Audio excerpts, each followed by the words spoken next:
오늘은 임대사업을 시작하게 되면 중요하게 다가오는 내용이 종합소득세 산출 및 임대소득세입니다. 사실 이 부분은 많은 분들이 관과되어 있는데요. 사실 주택임대사업자를 제대로 본다면 어떤 금융상품보다도 절세상품임을 알 수 있습니다. 어떻게 해서 절세상품인지 오늘 내용 끝까지 확인해 보시길 바랍니다.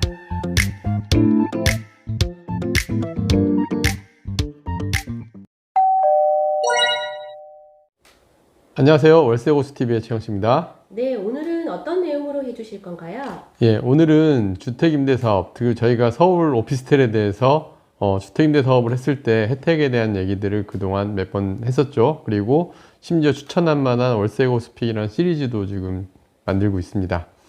그런데 제가 그 임대사업을 하게 되면은 그동안 많은 분들이 부동산 소득에 대해서는 상가 임대사업을 해보신 분들은 임대소득에 대한 개념이 있어서 매년 5월 달에 종합소득세 신고할 때 이 합산과세되고 세금을 어떻게 내야 된다는 개념을 알고 계시는 분들이 많은데, 이 오피스텔이나 소형 오피스텔이나 아니면 주택으로 투자하시는 분들은 임대사업에 임대소득이 발생했을 때 과거에는 아예 세금이 붙지 않았었어요. 그런데 이게 원래는 세금이 붙어야 되는데 그동안에 사업자 등록을 안 하고 하다 보니까 세금이 붙지 않았지만 재작년부터 2년 전부터는 이 부분에 대한 세금도 부과가 되고 있죠. 그런데 이게 어떻게 부과되는지, 또 어떤 세금이 어떻게 발생하는지를 여러분들이 반드시 투자 전에 알고 들어가신다 한다면은 좀 좋은 내용이 될 것 같아서 오늘은 오피스텔로 임대 사업을 하고, 그리고 아니면 주거용으로 주택임대사업자를 등록해서 임대 사업을 했을 때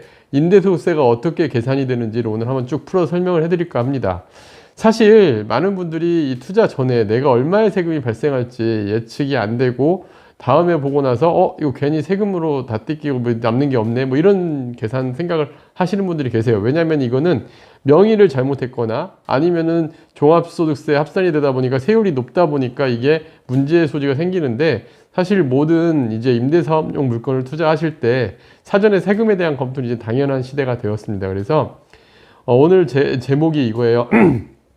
오피스텔 투자 완전 절세 상품이라는 거를 어떻게 반드시 알아야 될 내용으로 왜 절세 상품인지를 안내해 드리려고 합니다. 그래서 사실 따지고 보면은 오피스텔이나 주택임대 사업이 다른 어떤 금융상품보다도 훨씬 절세 포인트가 크거든요. 근데 이 부분을 잘 모르시는 것 같아요. 그냥 안 나오던 세금을 내니까 이거 세금 많이 나오는데 이렇게 생각을 하시는데, 사실은 그렇지 않다는 거 오늘 이론적으로 설명해 드리려고 합니다.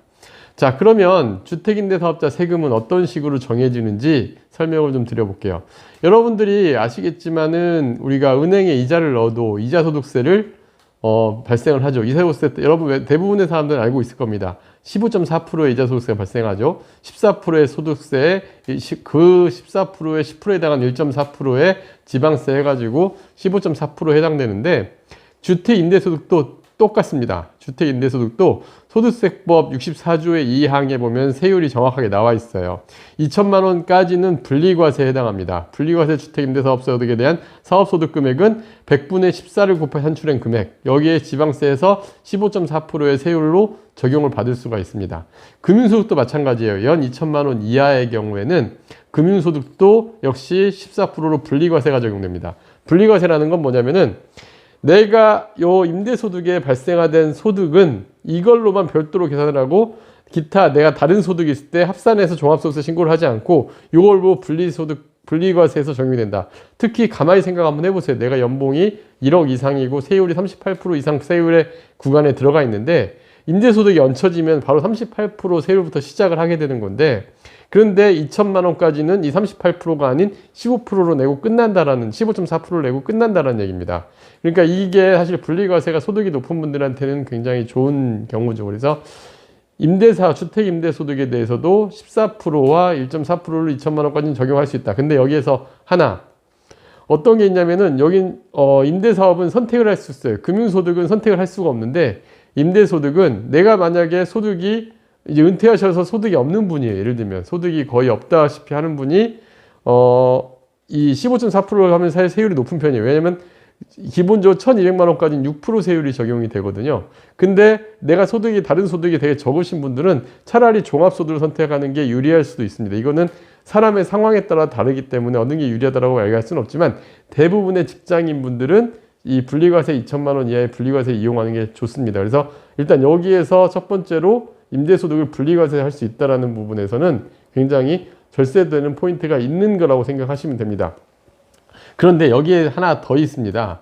어떤 게 있냐면 이제 그 임대소득에 대해서는 경비율을 적용을 해주고 있어요. 우리가 금융상품은 15.4% 세율을 적용할 때 그냥 딱 세금이 나오게 되지만 주택임대사업자 등록을 안 한 임대소득에 대해서는 50%의 비용 감면을 해줍니다. 이 얘기는 뭐냐면은 연 임대소득이 1,000만 원이라고 한다면 50%를 비용 처리를 하고 나머지 금액에 대한 이제 세금, 그러니까 1,000만 원 임대소득일 때는 1,000만 원이 소득으로 잡히는 게 아니라 500만 원만 소득으로 잡히는 겁니다. 그리고 이 500만 원에 대해 세율을 적용을 하는데 만약에 주택임대사업을 등록을 하게 되면 50%가 아니라 60%를 적용을 하게 되는 거죠.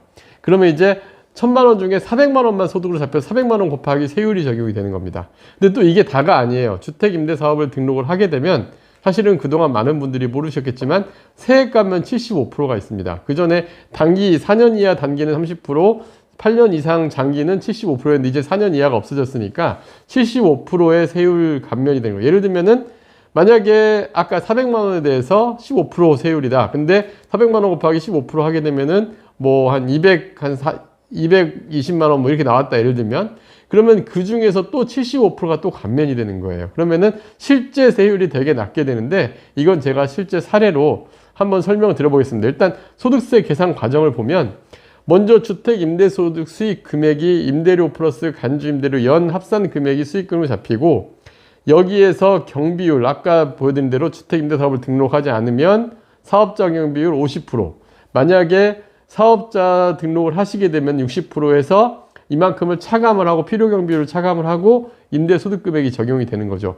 그럼 이 임대소득금액에서 만약에 2천만 원 이상 초과이면은 이제 다른 소득하고 합산해가지고 2천만 원 소득 초과 시에 종합소득금액 적용해서 소득세율 경제하고 거기서 소득공제 한 다음에 과세표준 정해지고 세율 정해지는데 대부분은 연소득 2천만 원 이하에 적용되기 때문에 2천만 원 이하로 분리과세는 바로 여기서 세율을 곱해서 산출세액이 나오고 여기에서 바로 세액감면 아까 75%의 세액감면 적용을 하고 납부세액을 계산하는데 이 표 요대로 적용을 하는 분은 거의 없을 거고요. 이걸 실제 사례로 딱 바로 계산을 해보면 이렇게 됩니다.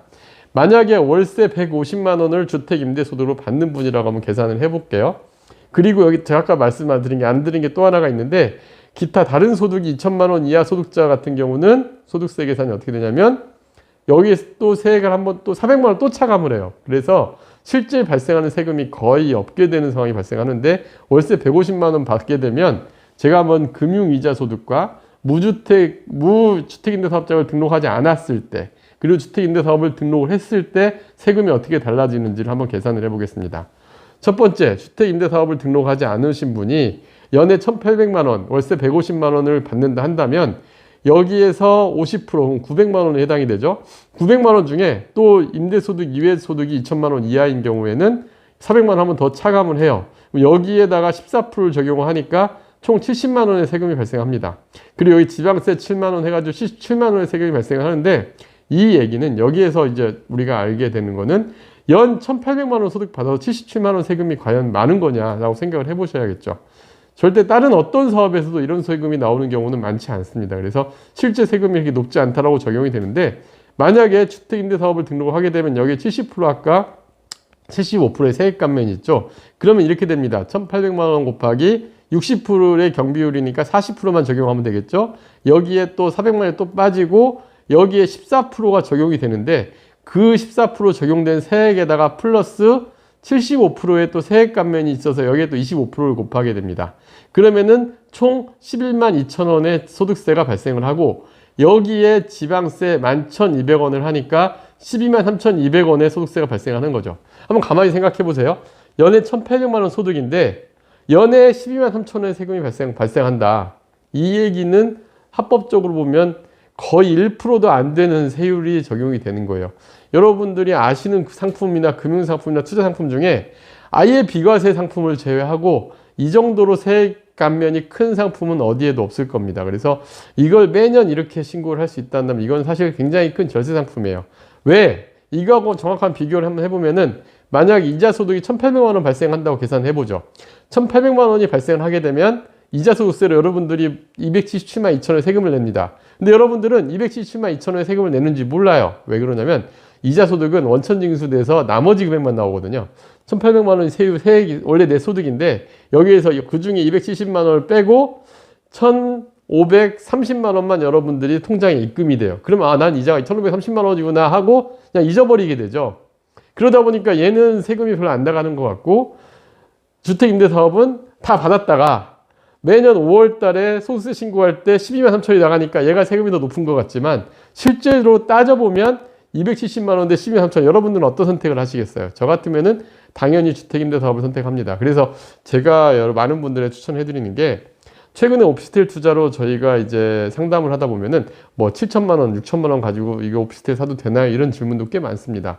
제가 보기에 이거를 은행에 넣어놓는 것보다 이런 점에서는 소득세 측면에서는 분명히 장점이 있다는 거 여러분들이 알고 가시는 게 중요합니다. 그래서 오늘 내용이 좀 계산이 여러분들이 어렵거나 할 수는 있는데 자세히 살펴보시면 이것만 알면 좋을 것 같아요.